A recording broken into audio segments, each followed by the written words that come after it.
South Carolina edge Dylan Stewart might be the scariest player in college football for the 2026 season and will likely be one of the first picks in the 2027 NFL Draft. A five-star recruit out of the Washington, D.C. area in 2024, Stewart had his choice of top-tier programs like Miami, Alabama, and Ohio State, but opted to stay closer to home to play for the Gamecocks.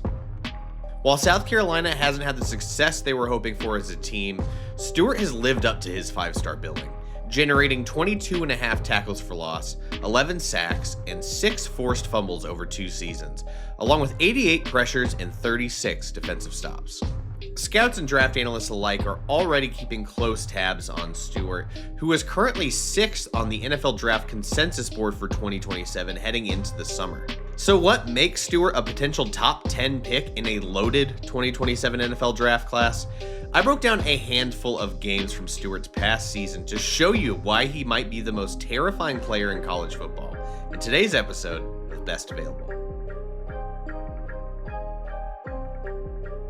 Thank you for watching today's episode. Make sure that you are subscribed on YouTube and give us a follow on socials at BestAvailableYT. Thank you so much to all of our members who continue to support the channel. Happy to announce that we have reached 2 million views on YouTube at the time of publishing this video. That is an insane accomplishment. Thank you so much to everyone that's been watching over the past year. And that's just the beginning, I hope, for Best Available. So if you want to continue supporting the channel, I'll leave details in the episode description on how to become a member, get full access to my 2027 big board. But let's go ahead and dive into this Stewart tape to show you why he is just utterly terrifying. Really excited to get in this one. I just love really good edge play, and if you've been watching the channel for a while, you know that that doesn't always mean just rushing the passer. I get very annoyed when we just talk about when we're evaluating an edge talent, where all we're talking about is, are they generating pressures and getting to the quarterback? Because, you know, in theory, there's a other half of football that they have to defend against, and that's the run. And man, is Dylan Stewart flash in both phases of playing edge, both against the run and the pass. We're going to talk a lot about this LSU game. You know, after watching the tape, I had so many just positive notes on here, and I don't even know if this was his most productive game or if he graded out the highest on a site like PFF, but there's just so many details of his game in this that I just absolutely loved, including the first play from scrimmage of the game for Stewart. Got him lined up here, hand in the dirt. You know, we got a heavy condensed personnel formation here. And what I love, you know, you see he's launching out, trying to keep his pads low, gets into the contact, and, you know, maybe his head's over the head, but one thing you'll notice about him, for a 245-pound edge prospect, wiry strength. I think we can keep building on some weight and adding some mass to his frame, but the strength is already there, because this is not really an advantageous position for him. You know, low man's supposed to win, right? But that's what I'm talking about, is that wiry strength. He's got some good length to him, and then he gets extended with those arms. And that's so important because it gives you that space to be able to disengage. And then you can see he's splitting the combo. This blocker's trying to also get a hand on him. He sinks low after getting extended, peels off of this, loses his balance a little bit. You can see that he's getting tripped up. Both these guys' legs are in the way, so just legs are getting jumping up. But then I just love, I'll show the end zone or sideline camera of this. I'll show the sideline camera of this as well so you can see it, because I know it's kind of hard to see here, but from that low angle, he just is like, I am going come hell or high water to get to this ball carrier and wrap him up. And that's just the kind of player we're talking about. Like, he's kind of like a pit bull. The first comp I had for him is like, there's still some stuff to work on. He's like a ball of clay. But it's if that ball of clay was filled with knives and C4. Like, he's just an unbelievable talent that I think we haven't scratched the surface of. So get that extension, fly off, get into the backfield. Let's show it from the other angle real quick.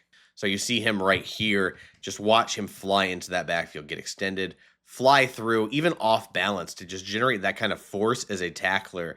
And that's just kind of the motor he has. Even from like awkward angles, he's still going to fly into the backfield and try and get to you. And these kind of plays show up time and time again, whether you're watching on film or just even on Saturdays. Two traits that Stewart really has as disposable: excellent burst and explosiveness off the snap, and then that wiry strength that we talked about. And there are times where he can just tie that together. So as we roll this, you know, he can win with speed and bend around the edge, but my favorite reps are when he's using that speed to force a tackle to gain depth on their pass set. And as soon as they try to gain depth, then we're just going to go through them and collapse this pocket. And you can see we're trying to gain depth, 75's trying to gain depth. And then Stewart's like, all right, I've got enough explosion. Let me attack into him. And then what I love, look at that hand placement. This is exactly what we want. We talk about hand fighting a lot, for edge rushers. You're thinking of like swipe moves, swim moves, cross chops, all of this stuff. Sometimes it's literally just like grabbing at those wrists and preventing an offensive lineman from striking. This tackle wants to get inside your nameplate, your chest, like right here, right? Look at where his big ol' mitts are, above the shoulder pads. You're not controlling an edge rusher that way. And then all of a sudden, like he's just getting forklifted. Now he has no control of this situation. Tackle's hands are up here. And then Stewart just keeps driving. He's got a forward leaning angle. He's driving his legs. He's working on that strength. And he almost gets a pressure. He gets a hand on the shoulder. The rest of the pocket collapses. But if you watch this in one fluid motion, man, like we're talking about like, I don't mean this in any kind of offensive way. He plays like he has rabies sometimes, man. Just relentless pressure the quarterback. Just watch that pressure hands and then keep driving those legs through contact to get some pressure on him. But what I love about all this, it's the explosiveness and play strength combined, but it's just very rare that you can see that kind of stuff while, messing with the hands of the tackle to prevent him to engage like this. Like that is not a winning situation for any tackle when his hands are like up here. That it's just like an absolute win of a rep from Stewart. I know he doesn't get a sack or anything, but man, just excellent pressure. Another trait that really stands out with Stewart is his agility. I mean, this guy's got strength, explosiveness, agility. What more could you want from an edge rusher, right? This is why he's being considered a top 10 pick, but he's going to sidestep around this tight end block very nicely, just with like a quick jab step. Just get around that with effort or effortlessly. And then I'm going to be a little nitpicky here because he wins this cleanly, right? And from here, he should have no problem being like, all right, let me just, get like a bat out of hell, use my explosiveness, get to the quarterback. He almost kind of false steps there and like tries to jab step again. And I just think that wastes some time for him. Like he has enough space to get some momentum going after a really nice move to get around the tight end. My guess is he sees that puller that's coming across the formation to block him right here. And then he just kind of hesitates. And, some of this stuff, this is kind of the stuff where I'm talking about. It's like he's not a finished product by any means. You can see the puller coming across right here. He's not a finished product by any means. And there's just some times where there's some hesitation or some technical stuff that we just need to keep cleaning up. Because the ability here to get completely clean, excellent job. Now let's just not think about anything else. And just like we did our job. We got disengaged. Let's just fire downhill. Not that jab step trying to like cross over again. Especially on quick passes, you're just not going to have a time to get, 2 moves off and then generate pressure on a quick pass. You probably hear the term setting the edge a lot, and if you don't know what that means, typically against the run, we want to hold outside contain as an edge rusher. So if this guy's coming to block us, we want to hold this point right here and either force this lineman back or at least stalemate it. We don't want to get washed out and create a bigger rushing lane. And we don't want to fly upfield because what that allows is this guy to climb up here to the safety. And then we have an even bigger rushing lane, right? So we want to engage with this, try to keep our outside shoulder clean so that if the ball carrier bounces out, we can meet them. And then, we just want to hold that point, or if anything, try and hold the outside shoulder while pushing this inward to avoid this gap as well. So that's what we talk about with edge setting, and this is a nice rep of Stewart doing exactly that. He's going to engage this point of attack. Look at him getting a wide base. He's going to get all the way extended. This is awesome stuff. This is what I talk about with edge setting. We want to hold this, and you notice he's trying to keep his outside shoulder clean. That way, if we get off of the block, we can make a play on the ball carrier.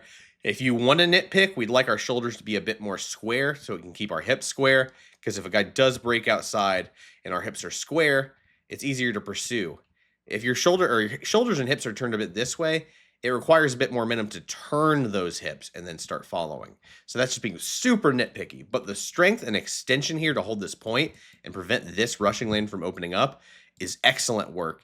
And then he's going to, again, keep that outside shoulder clean. You see he's doing a better job squaring those shoulders to the line of scrimmage, holding that extension, and then as the ball carrier bounces out, he's going to get off this block and then make a play on the ball carrier. And I'm telling you, man, like 245-pound edges, typically people are like, yeah, that's a little light. Are you going to try and make him like a designated pass rusher? We want edges, especially against the run, 250, 255, maybe even 260. But that wiry strength for Stewart, that extension, that effort, this is like teach tape textbook outside of maybe getting the shoulders turn a little, but he recorrects it. This is how you set the edge. If you watch the Packers rookie preview episode from this week on Denied Dennis Sutton, we had a very similar rep to this one where DDS split a double team with chip help from the running back. And he did that by messing up with the pass set of the tackle. So what you're going to see from Stewart here is almost identical to what we talked about with DDS, where Stewart's going to feign inside just for a step, and the entire purpose of that is to mess with this tackle's pass set. This tackle's trying to gain depth, and as soon as he feels that inside step, he's going to false step, and it's going to open up Stewart's ability to split this double team. So as we roll this right here, inside jab step, you can see all of the momentum the tackle is trying to carry backwards. He feels that jab step right here. Suddenly the tackle changes his footwork. He takes a step out this way instead of gaining depth. Suddenly his shoulders are turned to the line of scrimmage, almost perpendicular. We don't want that. And then Stewart splits that double team with ease. He's got the bend. Look at that bend to get to the quarterback, get a hit on him.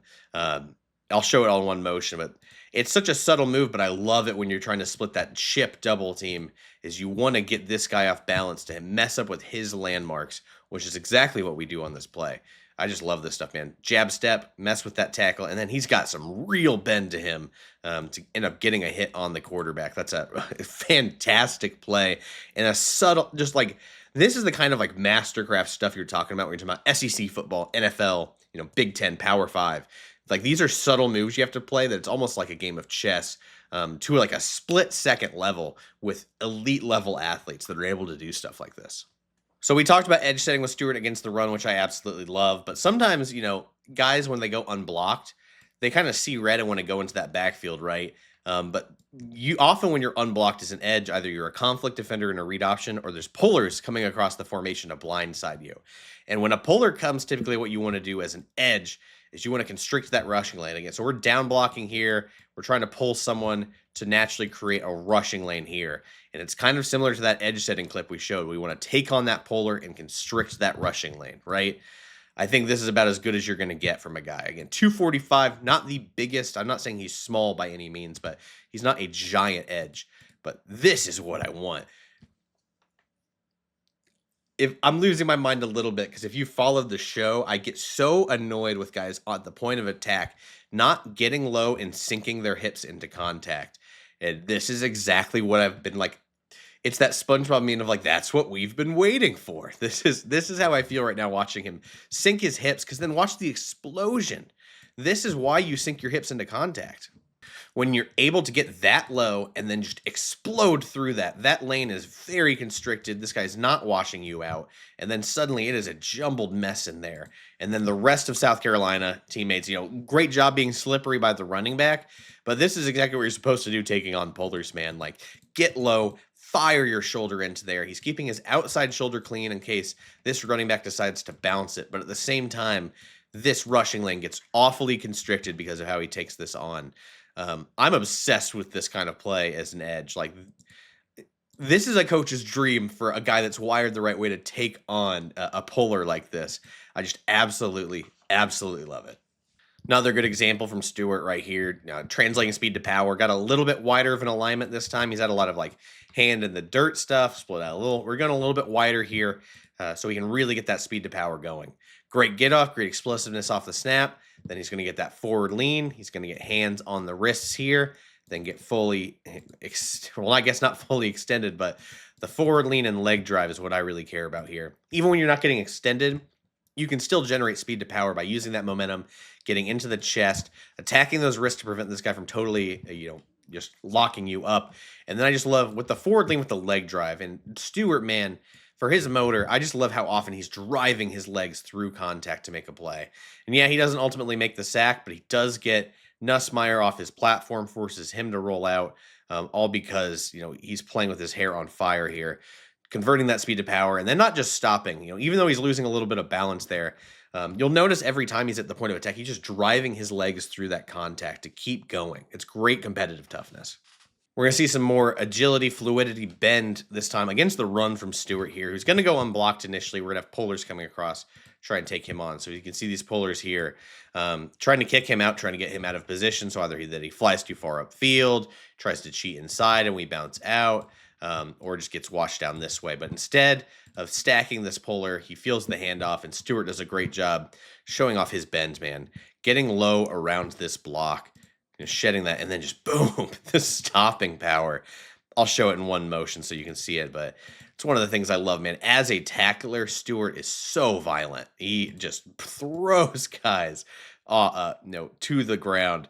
It's really fun watching him when he gets a full head of steam towards a ball carrier because he can do stuff like this regularly. Goal line situation here, we got to get a stop right. These are really hard plays, very stressful on a defense. It's got to throw your body in there, be physical. And this is just the kind of, trust they have with Stewart. He's going to, in the trenches, just dive through here. You're going to see an insert block from number 10. He's going to motion across the formation, get in here. Stewart's going to have none of it. So just watch this as we go. Motion in. 10's coming in. We're going to have Stewart knife around that block. Rapid, quick, crazy explosiveness. Take on this block.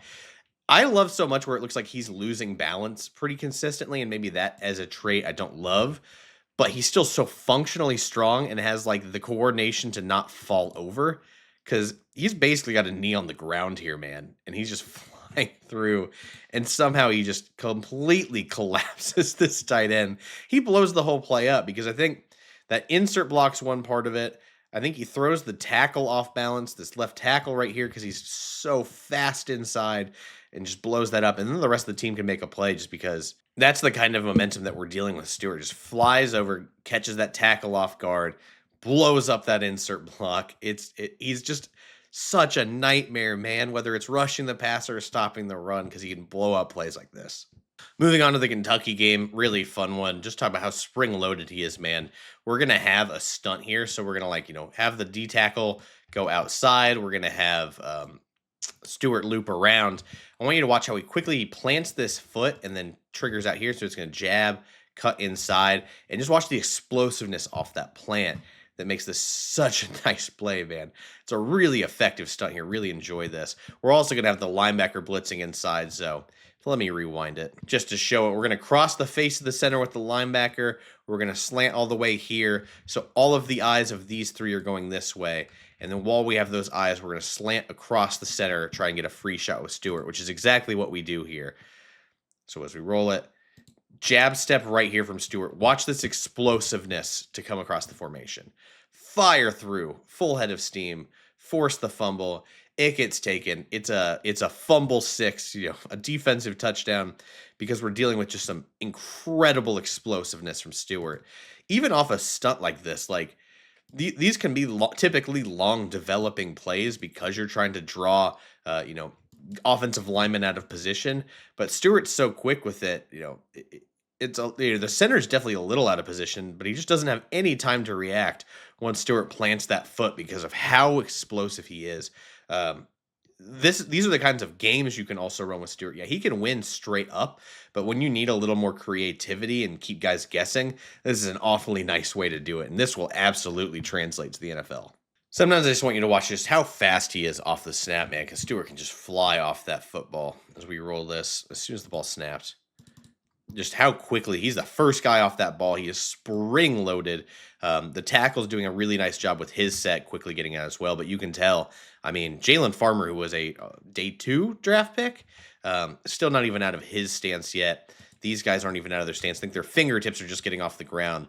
But we've got a spring loaded Stewart here who just flies off the edge. And the bend's okay here. I think he's just typically more used to, having offensive linemen to lean on.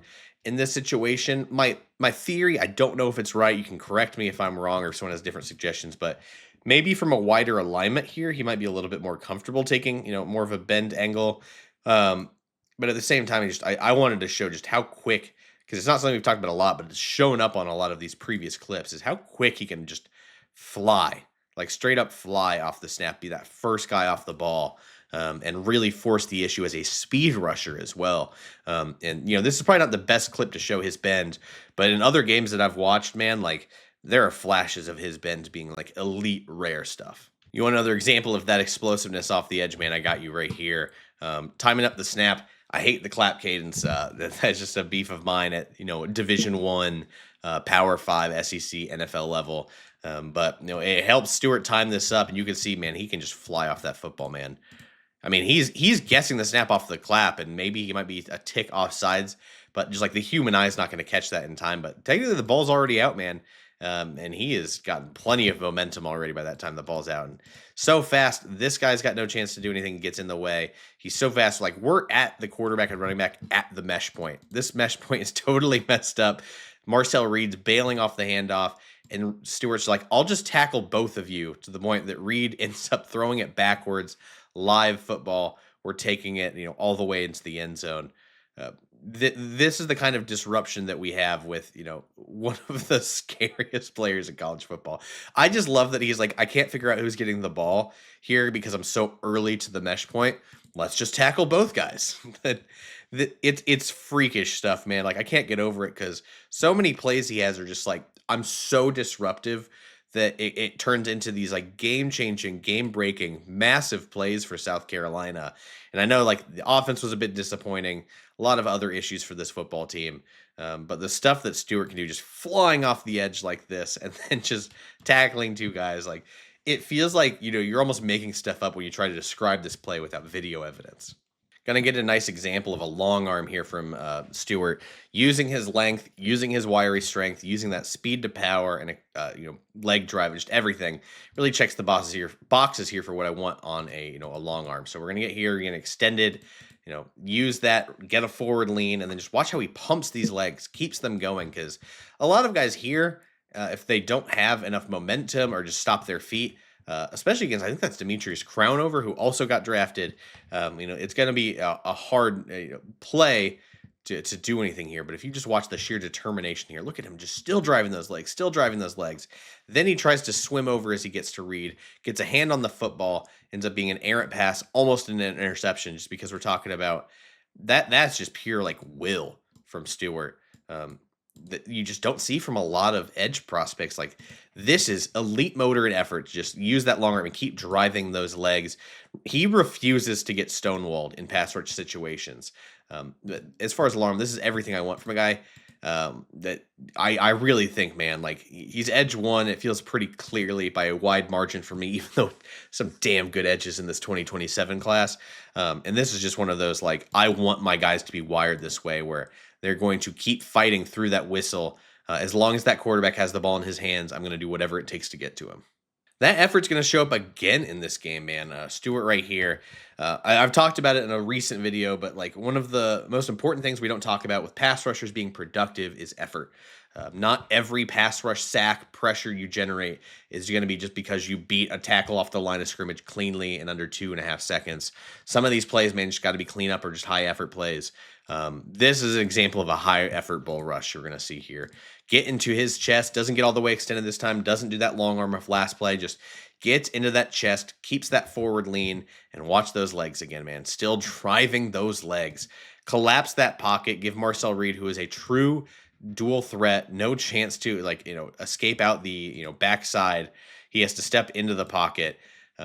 This is just high effort bull rushing, man. Like he plays with his hair on fire, leads to a stepped up errant throw from Reed, who throws an interception, all because of the disruptiveness, collapsing that pocket with just sheer incredible effort. It's one of my favorite things to watch, man. It's just a high effort bull rush. Not always going to lead to a sack, but man, it can lead to huge plays like this interception.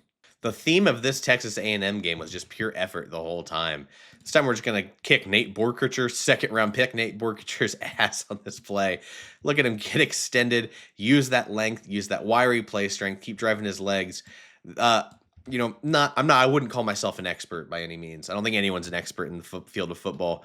No, there's a whole bunch of discourse about that this week that we don't have to talk about, but don't think that's proper blocking technique, if you ask me. This is the kind of ass kicking we're dealing with Stewart. And then he's not done. He's just gonna be like, it's away from the play. I don't really care. I'm just gonna show you how much I kicked your ass on this play. Because he's not done after that. He's gonna keep driving the tight end into that pile. This is just the way he's wired. Again, I mean, this is the utmost compliment, like the highest compliment I give to an edge. Stewart definitely has rabies because he just plays this kind of intensity at all times. I love this football player, man. Honestly, we've been doing a lot of videos the last year. This is some of the most fun I've had watching some tape. you don't see 3-down players that are, a little lighter to be 3-down edges like Dylan Stewart is. I know 245 isn't small. I keep saying lighter, but like when I'm thinking of an edge setter, I'm thinking of a big guy, but Stewart has that because of his strength and length and technique and effort. And then all of that shows up as a pass rusher along with speed, bend, explosiveness. We can work on some hand usage. Maybe we can work on some like finer technical standpoints of his game. But to me, that just says that we're just scratching the surface of what he can do. He doesn't need to be, a productive pass rusher by having this whole bag like some of the older edges in this 2026 draft class had, which means if we can work on those as well, he's going to be an unstoppable force of nature. Can't wait to see what the future holds for Dylan Stewart. I truly believe he's a top 10 pick in next year's draft if he declares. What do you think about him? Did your opinion change on this video? Let me know in the comments. Thank you so much for watching. We had a rainy Friday out here, so if the lighting looks a little weird, I apologize, but we'll be back next week with tons of videos. We're getting close to summer scouting, position by position. I've got 10 quarterbacks graded already, and then we'll start moving on through the positions this summer. We got to fill some time, right? So thank you so much for watching, guys. Subscribe if you're not already, and we'll see you next week.